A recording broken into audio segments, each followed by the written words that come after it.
السلام عليكم، ازيكم حبايبي؟ عاملين ايه؟ يا رب تكونوا بخير. معاكم دعاء باشا، صاحبة قناة فرش عرايس طنطاوية. اللي اول مرة يشوف قناتي، انا دعاء بفرش شقق عرايس.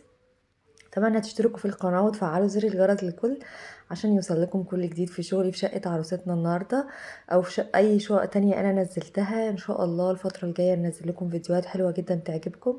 تعالوا كده قبل ما ناخد جولتنا في شقة عروستنا نصلي على الحبيب المصطفى. اللهم صل وسلم وبارك على سيدنا محمد. ربنا يبارك للعروسين يا رب، ويسعدهم ويهنيهم بكل شبر في شقتهم يا رب، اللهم امين. زي ما انتم شايفين معانا كده الريسبشن كان موجود كده، الانتريه كان اللون المنت في اللون الكافيه. ما شاء الله كان شكله مميز وجميل جدا. كنت حابة فعلا لون الانتريه جدا، تحسوه كان هادي ومدي جو هادي. هي ذوقها جدا في اختيار حاجتها، رائع جدا. هنشوف مع بعض دلوقتي. ده كان الانتريه، كان هما الاول حاطين الكنبتين كده جنب بعض. فانا اقترحت عليها، قلت لها لما يبقوا الكنبتين في وش بعض هيكون افضل، وهي يعني حبت برضو الفكره وعجبتها جدا. وعملنا كده الكنبتين قصاد بعض والاتنين كرسي. تعالوا بقى نشوف مع بعض السفرة. دي كانت السفرة بتاعتها مقابل الانتريه على طول. كانت عاملة برضو الكراسي المنت في الكافيه. ما شاء الله كان شكلها مميز وجميل جدا. والستاير بتاعتها برضو قد ايه كانت هادية وبسيطة، زي ما انتم شايفين الستاير ما كانش فيها شغل خالص. قد ايه بجد ذوق عروستنا النهاردة رقيق وبسيط جدا. انا كنت مبسوطة جدا وانا معاهم، مقابلتهم الحلوة جدا ليا. مقابلة مامتها وحماتها واخواتها، ناس ذوق ومحترمين جدا، ربنا يسعدها ويهنيها يا رب. عروستنا بجد من الناس المحترمة، اتمنى منكم تدعوا لها دعوة حلوة. ده كده شكل البوفيه. كانت عاملة المرايات بتاعته عبارة عن دوائر كده، وزعتهم بشكل عشوائي، كان شكلهم مميز برضو وشيك جدا. هنا في الضلفة الأولانية في البوفيه، هو يعتبر البوفيه كان الضلفة الكبيرة ديت بس، والباقي كان أدراج. رصت لها في الضلفة ديت، حطت لها طقم الصيني كامل كده على بعضه. وزعت لها كده جزء من بعض المعالق بتاعة شنطة المعالق، جزء حطت لها سكينة وشوكة ومعلقة على الطقم الصيني كده، بحيث ان هو طقم سفرة يعني كامل يبقى شكله شيك وجميل. حطت لها على السفرة كده الرنر، وحطيت طفاية بتاع الفاز الكريستال، وحطيت طبق الفاكهة وشيلت الكحك. ما شاء الله وزعت لها كده على البوفيه كده بعض الانتيكات اللي هي جايباها، وحطت لها فازة الورد دي، كان شكلها برضو حلو جدا وماشي مع لون البوفيه بتاعها.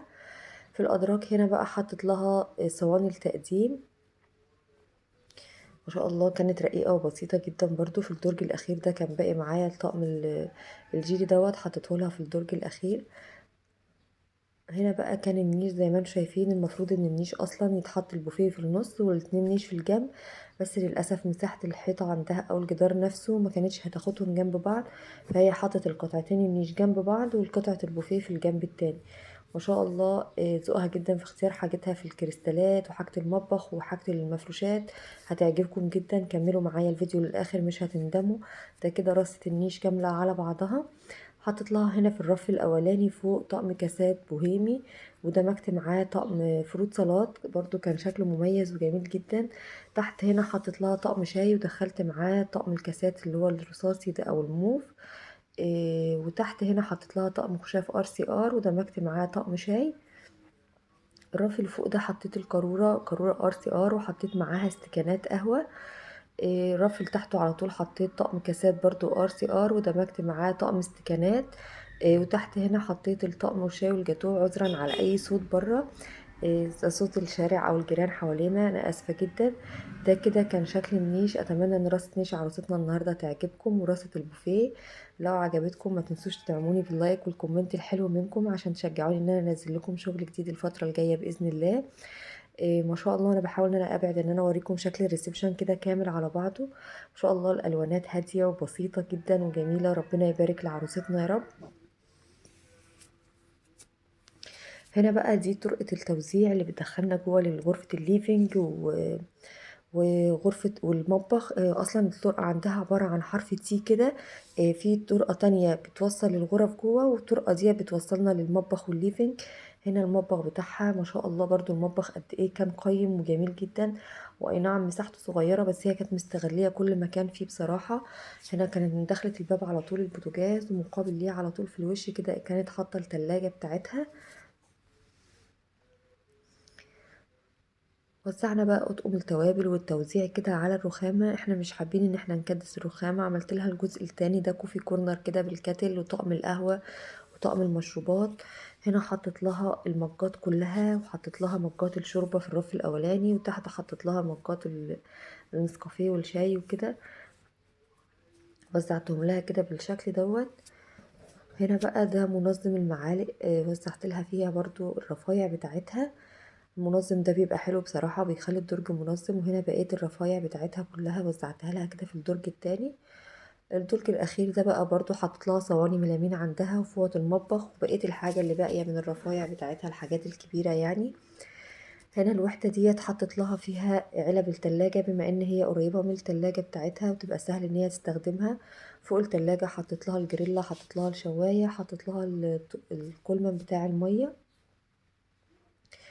هنا حطت لها صواني الكيكة والكب كيك بقى، والقوارب برضو البايركس بتاعتها، وكان عندها علب تلاجة بايركس كده حطيتها برضو معاها.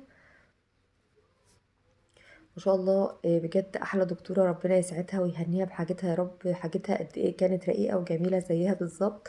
اتمنى منكم تدعوا لها بجد من قلبكم، لان هي حد قمر قوي يستاهل كل خير. هنا حطت لها كاسات الاستخدام، حطت لها طقم شربات بالشفشق بتاعه، حطيت معاه برضو طقم كوبايات مية. هنا برضو حطيت لها طقم برضو الكوبايات، ومعاه الزجاجة بتاعة المية بتاعته، طقم مية عادي. وحطيت معاه برضو مجات من طقم الأكروبال. هي استخدمت طقم الأكروبال في المطبخ. ده بقى الجزء الكوفي كورنر اللي انا قلت لكم عليه. تحت بقى هنا على طول حطيت لها الحلل. حطيت لها بقى الضلفة دي كانت كبيرة وعميقة معايا، خدت الحلل بتاعتها كلها. حطيت لها طقم الجرانيت في الرف الأولاني. حطيت لها تحت على طول الطقم الاستانلس ومعاه الكنك بتاعه ومعاه القلايات. كل حاجة بقى تخص الاستانلس حطيتها مع بعضها كده في الضلفة ديت. ما شاء الله كل حاجتها كانت مميزة وجميلة. هنا كانت الغسالة بتاعة الأطباق وغسالة الأوتوماتيك كانوا جنب بعض كده في التقفيلة بتاع المطبخ من تحت. هنا الميكروويف ما شاء الله كانت ماركته سامسونج، وحطيت لها فوق هنا بقى العجان، وحطيت الهاند بلندر والخلاط والكبة. الضلفة كانت عالية معايا وخدت الحاجة الأجهزة كلها مرتاحة. كانت عارفة عاملة أرفف ديكورية كده في المطبخ، وزعت لها فيها بقى بعض الأنتيكات كده بالشكل ده. هنا حطيت لها طقم الأكروبال بالطقم المية بتاعه والشاي، طقم كوبايات بتاعه كامل. هي العروسة كانت حابة ان هي تحطه كده كله كامل على بعضه. ما شاء الله كان شكله جميل برضو، ربنا يبارك لها ويسعدها يا رب. في الضلفة اللي تحت دي بقى حطيت فيها الرف الأولاني علب البقوليات، وحطيت تحت كده الأطباق البلاستيك والشفاشق البلاستيك، كل ما يخص حاجة البلاستيك حطيتها في الضلفة الأخير. ده كده الشكل النهائي المطبخ عروستنا. أتمنى ان هو يعجبكم. قد ايه حاجتها كانت بسيطة ورقيقة وشيك زيها جدا. ربنا يسعدها ويهنيها يا رب. بجد عاجبني ذوقها جدا في اختيار حاجتها، من الناس المحترمة بجد اللي اتعاملت معاها. هنا الركنة بتاعتها برضو كانت على شكل ال كده، اللون الكحلي ما شاء الله. وحاطة الكوشن عليها باللون الكشمير والستاير كشمير. ستاير برضو كانت هادية وبسيطة جدا.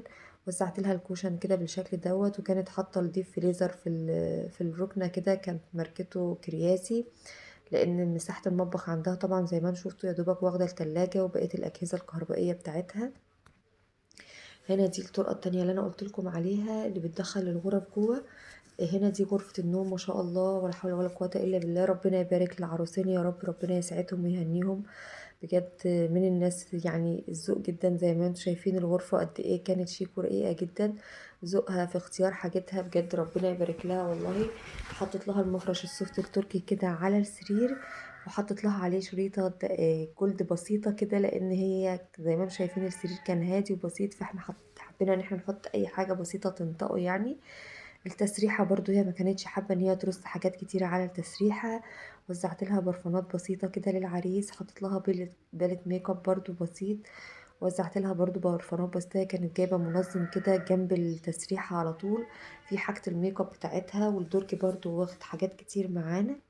الادراج بتاع التسريحة اصلا في الغرفة ديت حلوة جدا، الادراج كبيرة وواخدة الحاجة مرتاحة يعني. فعجبتني جدا نظام الدولاب عندها، تقسيمة الدولاب، تقسيمة الأدراج بتاع التسريحة والحاجة كانت مميزة جدا. ودولاب غرفة الأطفال هتشوفوه معايا دلوقتي، تقسيمته كبيرة وجميلة جدا، واخدة كل المفروشات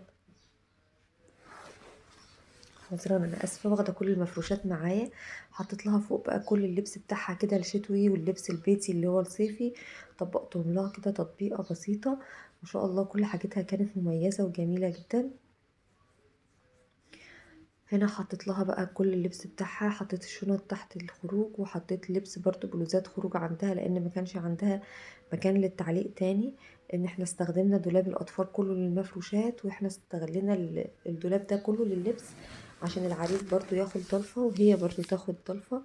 ان العريس ما شاء الله حضرة الضابط يعني عنده بدل كتير وعنده لبس كتير، فاحنا خصصنا له هو ضلفة وهي ضلفة. ربنا يسعدهم ويهنيهم يا رب هما الاتنين. كانت حاطة في الطرقة التانية كده الغسالة مقابل للحمام على طول، غسالة النص.